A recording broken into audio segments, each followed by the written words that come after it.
my take on this is that every person has a ignorance tax that they have to pay down. So no matter what your goals are, there's a price that you have to pay to learn to get to your goals quicker. And by living in San Francisco, New York, some of these places, yes, it might be 2 times more expensive to live, but you will, just by as osmosis, pay down your ignorance debt way, way, way faster. The Startup Ideas Podcast. Sipping time, baby. Jice Cream is back. Hey, time to sip. Time to sip. You haven't been on the show in like 3 weeks, so you're just like super, super electric about it. I was so sick. I got COVID, got that bat flu right in my brain, and it really messed me up. It just stopped me from being sharp. There's nothing more scary as an entrepreneur, especially if you're running your own businesses, than your brain moving slower than usual. I don't know if you've ever had something like that where you get sick or something happens and you become more stupid. No, nothing. My brain is never slow and is never stupid. It just hasn't happened ever yet. That's just the standard speed for you, right? I just take a sip and I'm back where I need to be. Yeah. Well, you Americans, right? I was really thinking about that this week. You Americans are all like, you've got this Zyn stuff. Yeah. I actually don't know if it's a patch or if it's a chewing gum. No, Zyn is the rage in America. It's basically like it looks like a piece of gum, and people put it like on their lip. It's just like it's a nicotine thing. It's a little bag that you put up here. Yeah. Oh, okay. A lot of people in the Nordic countries use that too, but not for productivity because, hey, guess what? Nobody from Nordic companies is going to be watching, or countries is going to be watching this show for productivity ain't the thing. But I was literally like, maybe I need to start taking some of these powerful concoctions of stuff that Americans take to get work done. But yeah, in the end, I just ended up waiting till I didn't have COVID anymore. But I do have some fun topic. I do have one main topic for you today. I think it's like, when I saw this, and I've been looking into it for a couple of weeks, I was thinking, okay, your audience, a couple of people in your audience are going to be smart enough and hustly enough to take this and actually turn this into a business.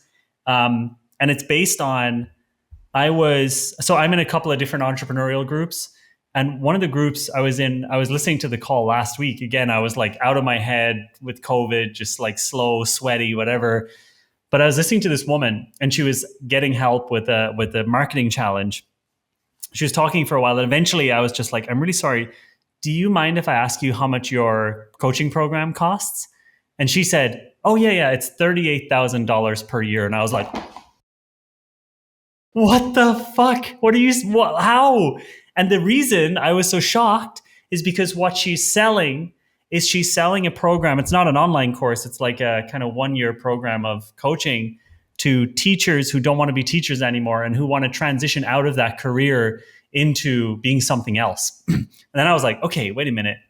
There are a lot of different careers that people are in, and they probably don't know that they can take their skills and turn them into something else and get a different job. A lot of people get burnt out from teaching. A lot of people realize, like, from their perspective, when it's too late, that they actually don't like it. And it's a super, super popular thing for people if you look at it. So I started Googling it then. I looked at her website. Maybe I shouldn't tell people about her specific website on this thing because I'm sharing things from within my entrepreneur group that would be maybe get me kicked out of that group. But there's a couple of companies that do something like this. For example, if you just start Googling teacher transition, new career, there's one called Teaching Transition Academy. There's things like that. And these are super high ticket programs where not all of them are high ticket. Some of them are lower ticket, but where essentially, a team of people will help you figure out what you can do next. And what I love about it is that this is something that, so I run a company called AJ&Smart.com. we help people become facilitators. And we realize one of the most powerful things that we do is we help people go from where they are, which is usually like product management, UX design, project management, to something, well, more like facilitation, which is what they specifically want to do.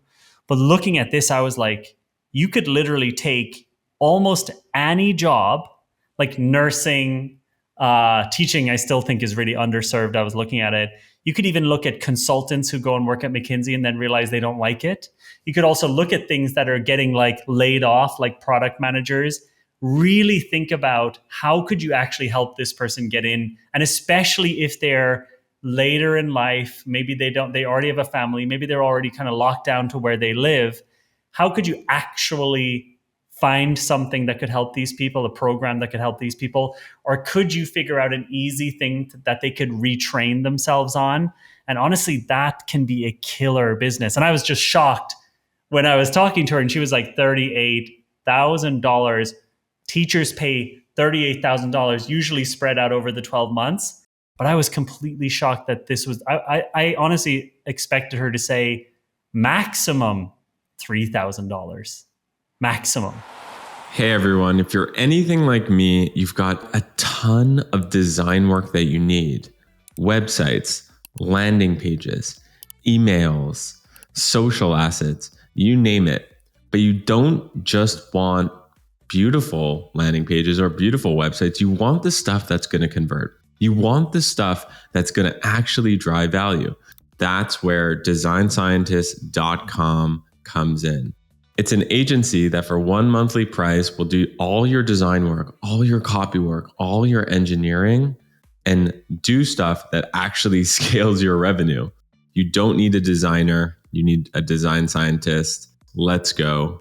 designscientist.com. I liked it so much, I invested in the business. So what you're saying is there's a bunch of careers that, I mean, most careers, honestly, people don't like. There's a subsection of people who don't like what they're doing.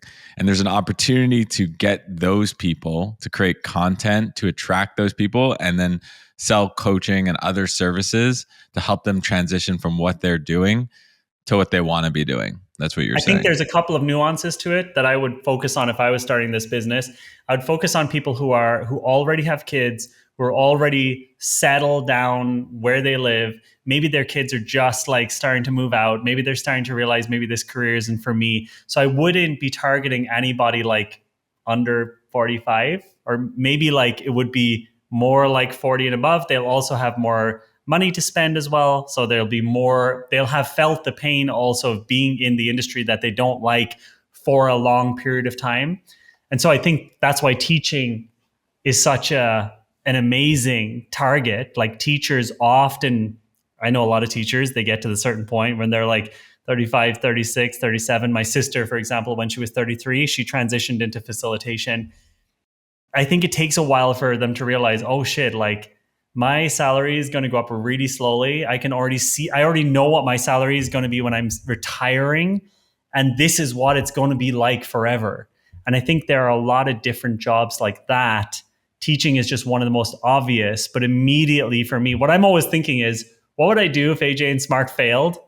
And one of the most obvious things after hearing the price of her coaching program was, well, I'd probably look for jobs that people feel stuck in. I do feel like it has to be the pain that they have to feel is that they're stuck and that their skills are not transferable, right? You don't want to be targeting like people like you and me who are like full stack marketer entrepreneurs who can kind of do anything. You want to be targeting people who spent their entire year building towards one career and their entire life building towards one career. And then you can actually help them gain the confidence to move back into the market, into something different. So I think it's like a career coach on Zyn, you know? It's a career coach on Zyn. Exactly. That's a good one-liner. Yeah. And like, okay, so how do you build this business? Literally, especially if you're not a teacher. If I was building this, well, first of all, you would ideally find a teacher as your co-founder, a teacher who's already transitioned out. Another thing is, so literally in one day, first I would Google the shit out of it. I would look at all the Quora posts. I was already doing this today. looking at all the core questions about how to transition out of teaching, looking at all the Reddit posts about how to transition out of teaching, looking at all the different things people are doing. Then I'd reach out to a lot of the people who've been posting, ask to interview them, just gather all these ideas. Then, of course, I'd look at the competitors. I'd look at all the different websites, all the different things. If I'm looking at a lot of these, they're fairly low quality from a trust perspective, I would say. They look very salesy and like bad. And so I would just build a more trustworthy version of these things and go content first. And who I would make the content with would be teachers who have transitioned out, right? I'd learn from the people who've transitioned out of being teachers and build like the best content hub. But yeah, I mean, you would just then try to, I guess it would be some form of education business, coaching business. Even better if you find like the thing that they can transition into. But honestly, I think it would be a super powerful business to at least replace your normal day-to-day corporate salary with. And you would be helping people. You wouldn't be helping the kids who are in the schools, but you definitely would be helping. You want to fix the education system, dude? Yeah. You're not exactly fixing the education system, but yeah, I hear you. I will say, okay, check this out. So one of the first things that I do whenever I come up with an idea is I go to Reddit. And I noticed that there's a subreddit called Teachers. I was on this exact subreddit today. You would be. Teachers in Transition. Okay, so it's pretty massive. It's 34,000 members. It's actually a perfect size. Top 3% rank by size.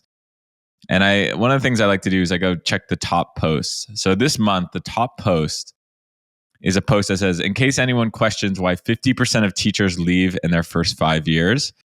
And it's basically these text messages of parents just following up around report cards. It's so bad. It's like, I'm curious as to the interpretation of the grading rubric, right? And then there's 213 comments of other teachers being like, one of the top comments, I don't care about grades, quote unquote, and proceeds to rant about grades. So I think the way to build this is the way I would build this, Teachers in Transition or whatever in transition, is I would actually go and build the subreddit if it doesn't exist. Like go and build a subreddit, moderate the subreddit. I would try to collect as many memes as possible. And the memes is how you attract the audience. You just end up sharing memes for teachers, nurses, dentists, that sort of thing. Get a bunch of, thousands of followers. And from there, then that's when you create your high ticket offer. And that's when you sell them stuff. And teaching was just an example because just there's a lot of people in my life who've quit teaching and found it very stressful. And the stressful part is that there's a lot of fear of leaving teaching and a lot of fear of I won't be able to do anything else. And what that does is also makes people stay in something that's going to burn them to the ground. And eventually they end up on sick leave for, well, sometimes years. I don't know if you know any teachers who are in that setup. I do. And I think there are a lot of people that I meet, especially older people, who hate what they do. They absolutely hate it. And sometimes people come into our programs and it's not even the intention of what we do at our company, but they're so thankful to have found something that they actually enjoy doing. And they never thought they would see an alternative. And I never connected, even our marketing doesn't even touch on that topic. But hearing somebody talk about building this teaching transition coaching business where you have multiple coaches hired. Don't care what you think about coaching businesses. It's just an example. But there are just so many people stuck in jobs. Like so many people stuck when they're 55 in a job they just despise. But the fear of not being able to do something else, you can create things that are just super valuable for these people. But yeah, this Teachers in Transition subreddit is the perfect place to fill yourself up on the problem teachers have. It's mostly negative posts if you look at it. Yeah, and basically gossip. Yeah. But it's, if you're a teacher and you're in the subreddit, you read a post and it's kind of like real recognize real, like I see you, other teacher, like I've been there, we've all been there. And if you can get that feeling, that's basically the feeling that you want to reverse engineer. The other thing I thought of is, and I found a couple of examples of this as well. Again, I like finding examples. We talked about this with the deep brown noise thing. It's like fragmented, scattered all over the internet, tiny little pockets of it. But paid communities, again, paid communities for teachers who are still in teaching, who are looking for essentially a support group, but also maybe looking for a way out, and just having like a private space where people can also share things that will help each other, have an easier teaching life. Again, this is not something I would personally pursue because I'm not interested in teaching, but just watching this other lady in my entrepreneur group running it, I'm like, holy crap, like this is genuinely, you're doing a business that makes you money, but also takes people from being burnt out and hating their lives to genuinely feeling completely different about their futures. It's just crazy how many different jobs that fall into this category. I almost can't think of a job where it wouldn't fall into this category. I could even imagine if you want to go to the super high end, like the end game of this is, what do you do when you're an entrepreneur who sold their company and you're like 40 and you've nothing to do anymore because you've nailed it and finished the video game of business? How do you transition into something else? I even think that could be a cool thing to help people with. I'm not there yet, so I can't do it. I'm just trying to think, okay, so what job titles need this the most? And I think if you think about some of these positions like teachers or dentists or even doctors even. Yeah, doctors. Like they basically decide that they want to be these people at age like 17. Architects hate their lives usually, often. Yeah. So they might, in their mind, like, their parents or they had an uncle who was a dentist, so they become a dentist. And then by the time they're, in their mid 20s or late 20s or early 30s, they're like, whoa, I don't like being a therapist. It's horrible. People are just telling me their problems. So I think a lot of job titles where there's a lot of studying and prep and long hours, that's what I'd go after. I mean, you could even simplify it down to whatever jobs require you to decide at the age of 18 that you're going to do that job, the chances of you actually liking it by the time you're 36 is very low. Like a lot of the people in my town in Ireland, anyone who was smart and good at math was basically told to do civil engineering. I don't think I know anyone who actually does that job now. I don't even know what civil engineering means. It's like the engineering kind of mathematics behind like stressors on buildings and stuff, like in bridges. So it's like if you study civil engineering, you become an engineer, right? A civil engineer. So what does that even mean? I don't fucking know. But one of my friends is a video game designer right now. I was just going to say the name of the company, but I won't. And that's an example of a transition path that not a lot of people who went into civil engineering might know about. I mean, in the end, sometimes it's just about seeing what other people do, right? Sometimes how you calibrate what you want to do with your life is just by looking at someone else and being like, oh yeah, like I could do that with my life. Well, it's the power of mimemic desire. Do you ever read that book? I've never read that book. I think it's a book. I can't even say that. I'm not even going to try to say it. Yeah, it's called Wanting, the Power of Mimemic Desire in Everyday Life by Luke Burgess. It basically says that even if we don't realize it, we do things to try to mimic other people in our lives, and how we don't have as much, like, we think that we're doing things, we're independent, we're human beings. If we want to be a doctor, it's because we want to be a doctor, but we don't realize that it's 99% our environment and just us trying to fit in as people. I 100% believe that. That's why I also so we talked about this before. I live in Europe. Europe is very laid back. You can see it from the economy, but it's like It's super laid back. I even live in the country with like one of the best economies in Europe. I live in Germany. It's so laid back compared to the US from a career point of view. And I do have to sometimes just get on a flight, like I am in a couple of weeks, and go to California just to like, be in San Francisco, be in LA, hang around with other founders who are just a lot more focused and successful and like driven than me. They're just It's not that they're just on a lot more Zen than you are. I didn't know that, dude. Now I know. No, okay. Not everyone is, but I definitely learned. I learned a lot about Zen in the last few months. Yeah, Americans definitely have a very unfair advantage of having like a lot of chemical compounds going at the same time to keep them very awake. I don't know whether I think that's a good thing or a bad thing. I just am now aware of this. But yeah, it's there's also just this energy in the US, this energy in places like San Francisco, which I then, if I'm there a few weeks, I do start to mimic it, right? I do start to, there's this like Tony Robbins says, proximity is power. I think nothing beats it, right? If I spent more time with you in person, I'd become more like you. If you spent more time like me in person, you become way cooler. But really, it just is that, right? It's really hard to get away from this proximity thing.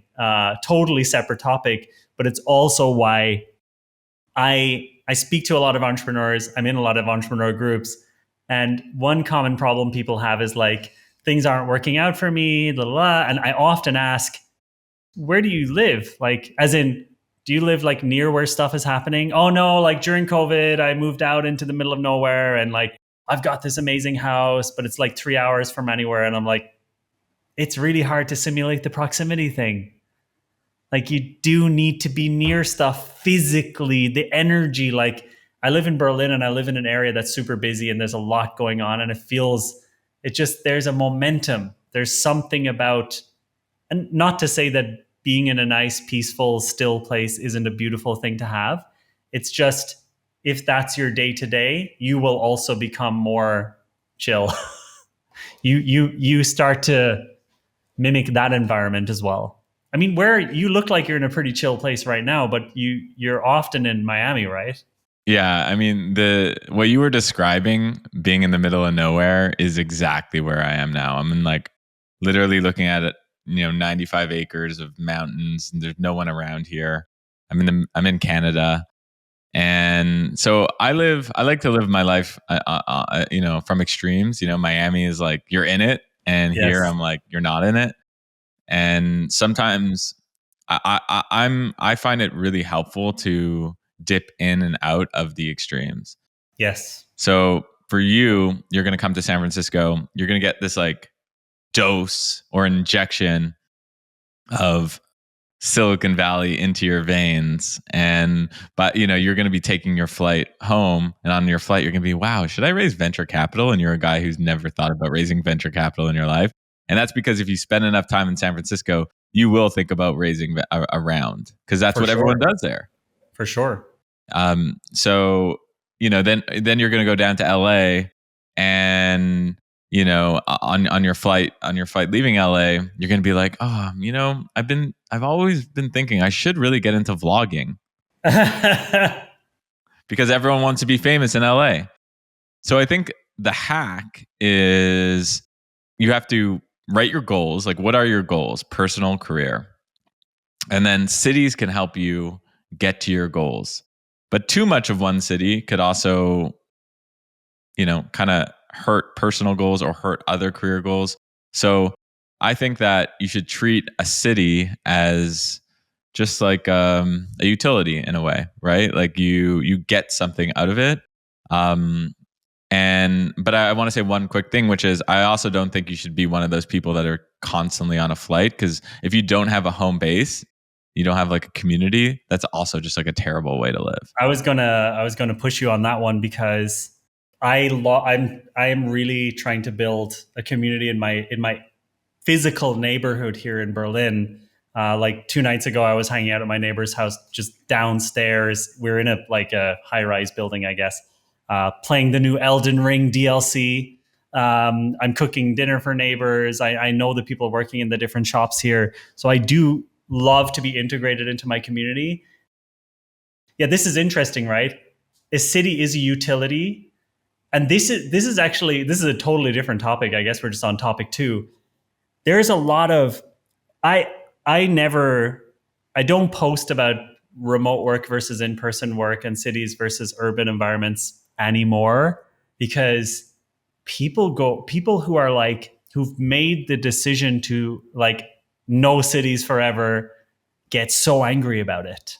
Like if you now, for example, had moved to wherever you are right now and had decided I am now a monk living in the middle of nowhere, and I was like, cities are a great place to get like this proximity, and you'd be like, oh no, you can't say that for everyone.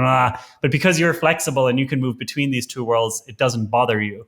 And I think the objective truth about this is, first of all, if you're already balling out of control, unbelievably rich, and your momentum is crazy and your network is insane, sure, move, sell everything, leave the city, live in the middle of nowhere. You don't need any more money and you don't need any more connections. And let's say your purpose is gardening, then you do not need to think about this ever again. But if you're still on your journey, I do think cities they're not just a place to go have fun. They are a utility that you pay for. Like there's a reason also people are like, oh, if you live in Berlin, you pay this much for an apartment. But if you just move 2 hours outside, you can get a house for that price. And I'm like, yes, I'm not just paying for physical space. I'm paying to be close to people who are doing things that I want to do. I'm paying for this energy. It is actually a service to live in the city. I actually heard like someone was posting recently, oh, Munich is getting so expensive, it's ridiculous, whatever, blah, blah, blah. And this other German guy underneath wrote, and everyone was agreeing, right? And I was also like, yeah, sure, like Germany is getting expensive, everywhere is getting expensive. And I was kind of in agreement. I was like, okay, yeah, everything's expensive, fuck this. And then somebody wrote underneath, it's not your human right to live in the center of a city. Like, it's not a human right to live in the center of an expensive city. Obviously, different story if you live there and now you're getting kicked out because of gentrification. But you, as me as an Irish guy who went to college, I have absolutely no right to live in the center of Berlin. I don't, by the way, it's actually insanely expensive, but I have no right to do that. So it is a utility, it's a service, and you're paying a premium because of the services and the amenities provided. That's a whole separate thing. But like, for example, I know if I wanted to live in San Francisco, where the center of this AI explosion is right now, if I was in AI and I wanted to like basically increase my chances of a successful outcome, I'd have to pay the price and live in a place like San Francisco. I'm not looking for that, but that is really the price of getting the rewards of living in a physical space that brings you closer to all the things you want. And I think a lot of people need to change their mindset about that when they're saying, I can get a 7-story house out in the middle of nowhere. It's like, yeah, you can. And you just need to understand the trade-off. You can do that, and that's really cool. It's just about understanding these trade-offs is important. Am I gone down a bad rabbit hole? No, this is great. My take on this is that every person has a ignorance tax that they have to pay down. So no matter what your goals are, there's a price that you have to pay to learn to get to your goals quicker.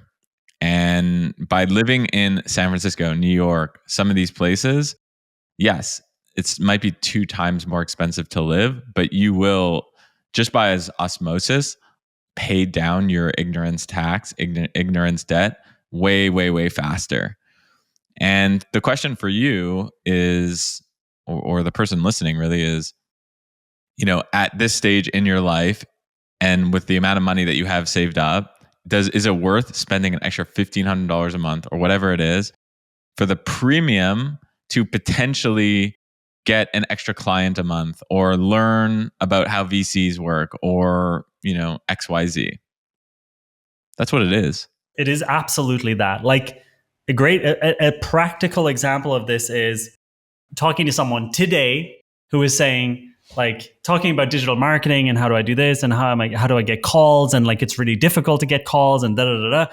And then I was trying to give advice, but then I was like, but the truth is, how I started was I was in a co-working space in the center of Berlin, which was full of startups, and I physically talked to them, and then I got work. Like I went drinking with them. That's the truth. And now I could move out into the middle of nowhere and build a career. But it is, of course, possible to build a career remotely and not in a city. It's just the challenge. It is kind of like playing on hard mode versus easy mode. You get it's like in a video game, you're putting the attributes into comfort. You're putting all your points into comfort and convenience, but then you have like low ability to get leads and build a career. and I agree. I think all of these options are like people who want to live out in the middle of nowhere, like you right now. I think that is absolutely amazing as long as you understand the trade-off. And I think a lot of people are convinced by a lot of people who still haven't built their careers yet are convinced by some sort of part of the media to move out to the suburbs before they get any momentum. And then there's like sometimes a little bit of resentment later in life, like, oh, I could have done this, I could have done that. And it's like, yeah, you would have had to pay the city tax to get that, to get those things. Or you have to become a fucking amazing content creator, which is hard to do, or like a world-class marketer, which is also hard to do.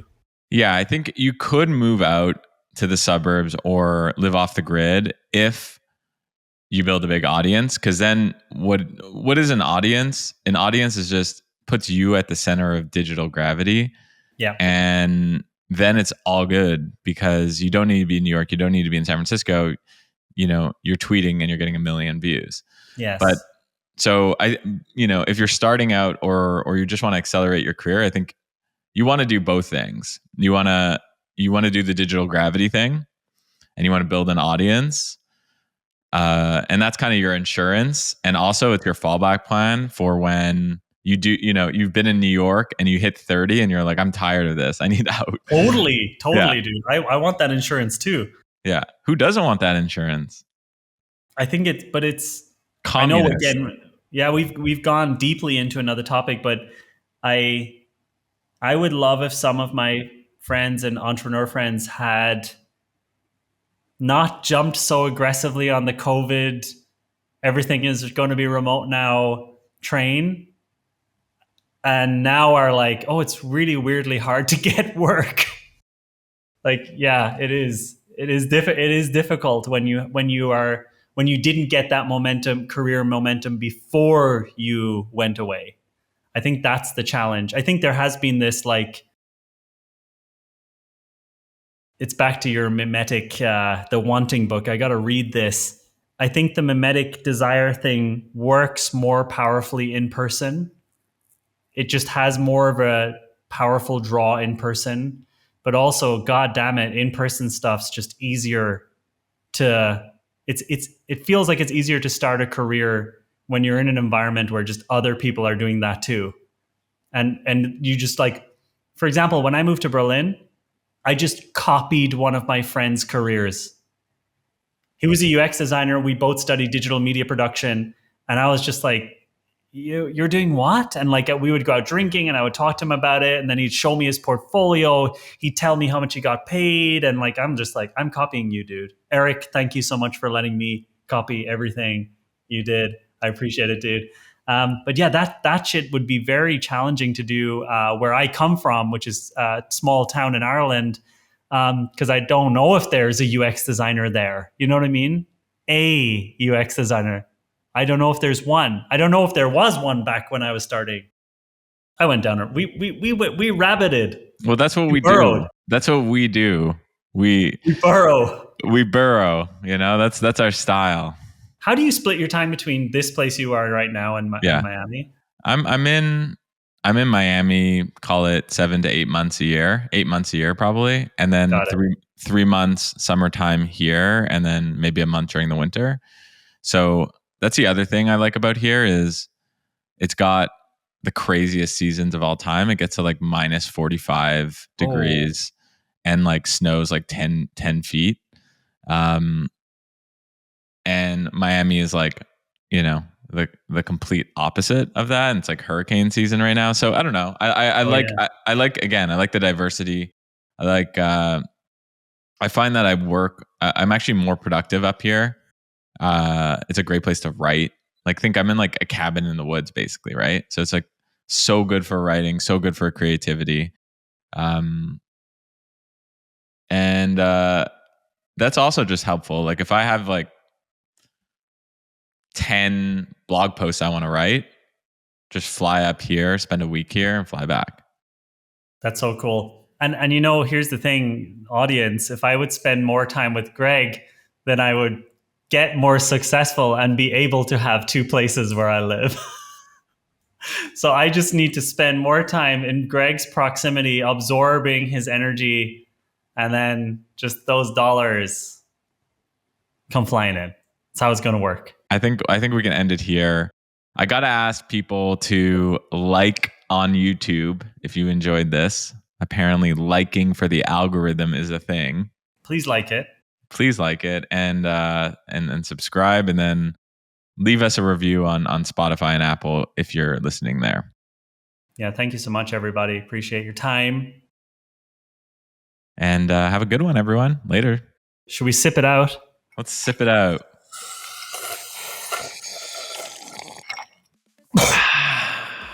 Thanks, Later. everyone. Bye.